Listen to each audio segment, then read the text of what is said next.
안녕하십니까? 부동산 엑스파일 굿모닝 신소장의 신소장입니다. 오늘 방송 시작해보도록 할게요.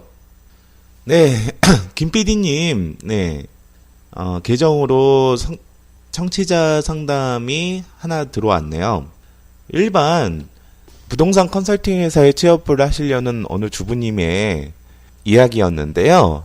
제가 그 업체는 한번 찾아봤어요. 네, 찾아봤고, 그리고 이야기를 좀 드려보려고 이것저것 알아봤는데, 우선은 이 방송을 듣는 분께도 말씀을 드리겠지만, 부동산 컨설턴트, 즉, 그 기획부동산은 직원으로 가는 거 절대 아닙니다. 직원으로 절대 가는 건 아닙니다. 특히, 이런 식으로 기본급이 있다. 150에서 200만원 정도의 기본급이 있다고 하면 약간은 더 조심을 해야 됩니다. 우리가 질문을 할 때도 저한테 청취자 상담을 할 때도 제가 만약에 그 김PD님이 아니라 저한테 메일로 왔으면 분명 저는 이런 얘기를 했을 거예요. 그 회사가 취급하는 토지의 지번을 알 수 있냐? 알고 있으면 한번 이야기를 해라. 저한테. 네, 그거를 물어보도록 할 것 같아요. 예전에 어느 중개사님께서 저한테 질문을 드린 적이 있어요. 네, 상담을 했었는데 그분께서는 그 번지수를 얘기를 했습니다. 어차피 그 회사는 벌떼 작업이라고 합니다. 전화 작업이라고 하는데 이게 일반 분양 현장에서도 상당히 많이 있어요. 이 벌떼 작업을 구인을 하는 업체들은 그 단발성입니다. 하나의 프로젝트를 정하고 그 프로젝트가 끝나면 해산을 하는 그런 형식이에요. 그리고 대부분 그런 것들은 사전 작업을 하죠. 토지를 구입을 합니다.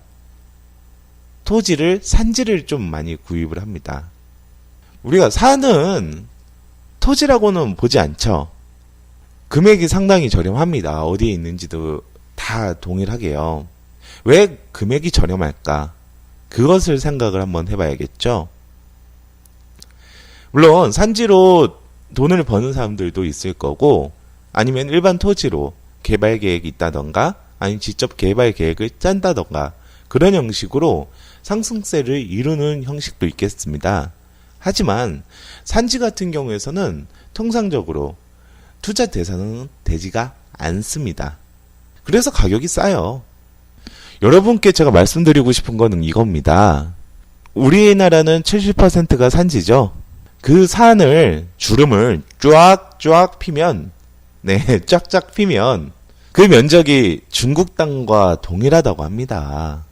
하지만 우리나라의 그 산지에 대한 관리는 되게 상당히 높은 편입니다. 특히 도심권에 있는 산지는 더할 나위 없겠죠. 우리가 그린벨트 많이 들어보잖아요. 개발 제한 구역에 있는 산지 같은 거, 예를 들면 제한 구역으로 되어 있다. 이거는 그냥 신축이 안 된다고 보시면 됩니다. 물론 조금의 신축은 가능하죠. 예를 들면 이축권으로 해가지고 칠학직으로 해가지고 그 개발 제한 구역에 걸렸는데 그 조금의 일대가 예를 들어 보면 거주민이 살고 있는 집단 칠학이 좀 있다. 네, 그 사람들에 대해서의 이축권 같은 거는 인정을 받을 수가 있죠. 근데 그거를 제외하고더라도 내 마음대로 할 수가 없기 때문에 가격이 떨어지는 것이 바로 산지라고 볼 수 있겠어요. 산지가 해제가 되는 거는 상당히 어렵습니다.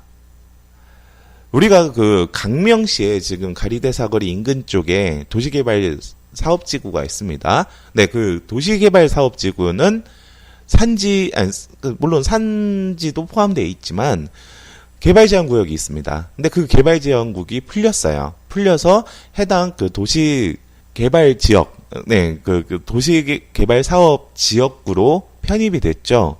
이거는 왜 편입을 시켰냐?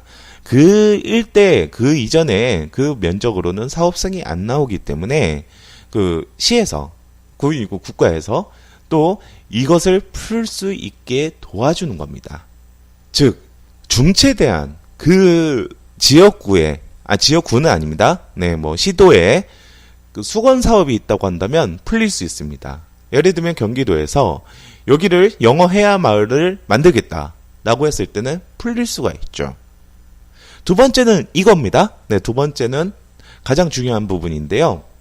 뭐 예를 들면 국가 수건 사업이라고 할 수 있는 이명박 대통령 시절에 보금자리 주택 있죠. 네, 보금자리 주택의 키워드는 접근이 용이하면서 신도시처럼 신도시는 접근이 용이하지 않죠. 외곽에 있으니까 가격이 싸고 그거를 수용할 수가 있는 건데 기존에 있는 그린벨트를 해지해가지고 아파트를 조성한 겁니다. 세곡지구, 우리가 시범지구로 시작했던 세곡지구가 그거죠. 예를 들어보면 그때는 금액이 평당 900에서 1200 사이로 네, 분양을 했습니다. 근데 지금 예를 들어 보면 뭐 세곡지구에 있는 이편한 세상, 네, 지금 그게 작년 6월 25일 경에 전매 제한이 풀렸거든요. 이런 건 전매 제한 상당히 오래 들죠. 7년에서 10년을 줍니다. 네, 이 세곡지구의 25평형이 2억 3천인가 2억 2천 그렇게 산 사람이 지금은 7억까지 갑니다. 호가는 7억까지 가고 그리고 KB 시세가 지금 7억까지 갑니다. 물론 타입별로 약간 대동소이는 하겠지만 그런 부분들 우리가 이거 솔직히 보금자리 주택 그 처음에 시범지구 이거 했을 때는 로또라고 했어요. 그리고 로또가 된 겁니다. 7억에 거래가 됐죠. 특히 그 주변이라고는 할 수는 없죠. 네, 좀 멀기는 하지만 개포 1단지에서 7단지까지인가요? 네, 7단지까지인가요? 그 재건축 사업 때문에 이주 세력이나 아니면 그때 있었던 사람들 중에서는 그냥 집도 안 보고 구입하신 분들이 많이 있었습니다. 그때 매가가 그러니까 6월 25일 초기에 매가가 5억 8천에서 5억 9천, 6억 3천까지 갔었습니다. 25평형 기준으로요. 근데 그게 지금 7억이 간 거죠. 그런 거죠. 제가 말씀드리고 싶은 것은 개발제한구역 자체가 우리가 맨날 들어와가지고 잘은 모르겠지만 신축 자체가 안 된다고 보시면 됩니다. 뭐 개발제한구역뿐인가요? 여러 가지 제한들도 많이 걸리게 있죠. 그 산지를 수원시 어디였나요? 수원시에 있는 산지에 대한 주소를 제가 받았는데 거기는 강남에 있는 컨설팅 업체였어요. 그러니까 기획부동산이었죠. 자기가 낙찰을 받았습니다. 낙찰을 받은 금액은 3만원 평당. 네, 평당 3만원이었는데 물론 그 분묘 기지권이 있었습니다. 그거를 빼고 진행을 했겠죠. 그 낙찰됐던 게 그 필지와 그리고 그 산지와 그 주변에 있는 산지까지 다 나왔습니다. 그래서 그거를 낙찰을 받고 파는 거였는데 평당 25만원에 팔았습니다. 잘라가지고요. 요새는 예전에는 자르지도 않죠. 우리가 주식을 산다고 했을 때, 네, 갑자기 주식 얘기해서 죄송합니다. 주식을 얘기를 했을 때, 지금 우리가 지금 들어가시는 사람이 있잖아요. 소송 중인 이희진 씨. 이희진 씨가 지금 가장 유력하게 받는 게 네이처 리퍼블릭인가요? 네, 그 장애 주식을 비싸게 팔아먹었다. 그것뿐만 아니라 여러 장애 주식을 가격을 비싸게 팔았다. 네, 불안전 판매를 했다. 네, 그런 지금 혐의로 지금 구속이 된 걸로 알고 있는데 우리가 부동산은 네, 그럴 수가 없잖아요. 왜 그러냐면 현물을 줘야 되잖아요.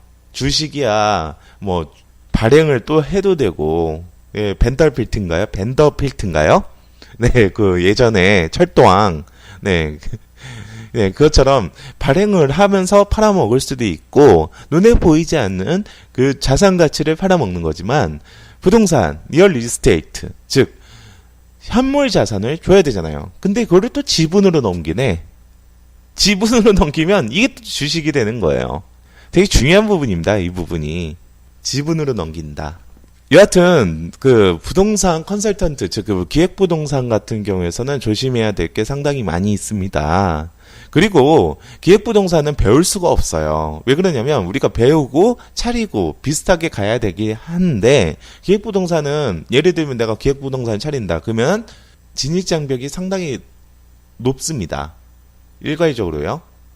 예를 들어 보면 토지를 구입을 해야겠죠.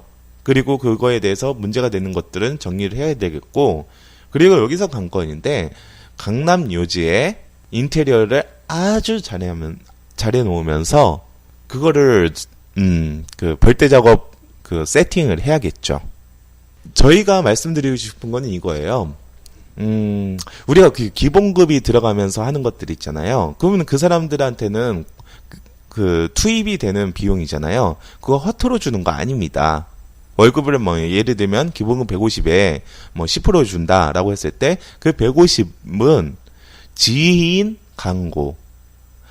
광고를 하라는 무언의 압박일 수도 있습니다. 그렇기 때문에 이런 부동산 컨설턴트 아니고요. 기획부동산에 속는 사람들은 내 지인이 사라고 해가지고 어쩔 수 없이 사는 경우도 상당히 많이 있어요. 그렇기 때문에 저는 이러고 말하고 싶어요. 만약에 어느 기획부동산에 공부하러 들어가고 싶다. 나면 물론 극구 반대를 하죠. 하지만 만약에 취업을 하고 싶다고 한다면 그 기획부동산이 취급을 하는 그 토지에 대해서 오히려 번지수를 저한테 주세요. 그러면 제가 명확하게 말씀을 드리도록 하겠습니다. 그래서 제가 보기에는 지금 저한테 의뢰를 줬던 그 상담 의뢰를 줬던 김 PD님한테 상담 의뢰를 주신 거죠. 정확하게는 그 청취자분께 제가 말씀드리고 싶은 건 이겁니다. 어차피 그 업체는 제가 보기에는 괜찮은 것 같아요. 그 다른 업체였는데 계열사로 하나를 만들어 놓은 것 같아요. 그렇기 때문에 탄탄한 재무 구조는 있을 거라고 추정은 됩니다. 추정은 되지만 물론 제가 그쪽에 안에 못 들어가 봤지만 일반적인 기획부동산이고 그리고 벌떼 작업을 한다라고 했을 때는 벌떼 작업이라고 하면은 이 아파트 분양 현장과 또 동일합니다. 예전에 뭐 다른 지역이나 다른 뭐 주변에 있는 그 청약을 시도를 했던 명단들을 다 일괄적으로 전화를 하는 거죠. 그 명단들은 누가 구하냐? 물론 이게 요번에 법률이 바뀌어가지고, 요번에 바뀌진 않았죠. 개인정보에 대한 관련 법률이 바뀌어가지고, 그거는 불법이에요. 명단 자체는. 개인정보에 대해서는. 하지만, 뭐, 예를 들면 떡다방에서 전화번호를 적으면, 그리고 방명록, 그런데 전화번호 적으면 그걸 취합을 해가지고, 그 명단을 만들어가지고, 다른 사업지에 뿌립니다. 그런 게 좀 있어요. 여하튼 이것도 그러면은 벌떼 작업처럼 그 뭐 수백 명 동원해서 계속 전화짓 하는 거죠. 제가 보기에는 그 청취자분께서 말씀드린 것도 그런 것 같습니다. 그런 거는 배울 게 없어요. 그리고 주변의 인간관계도 상당히 안 좋습니다.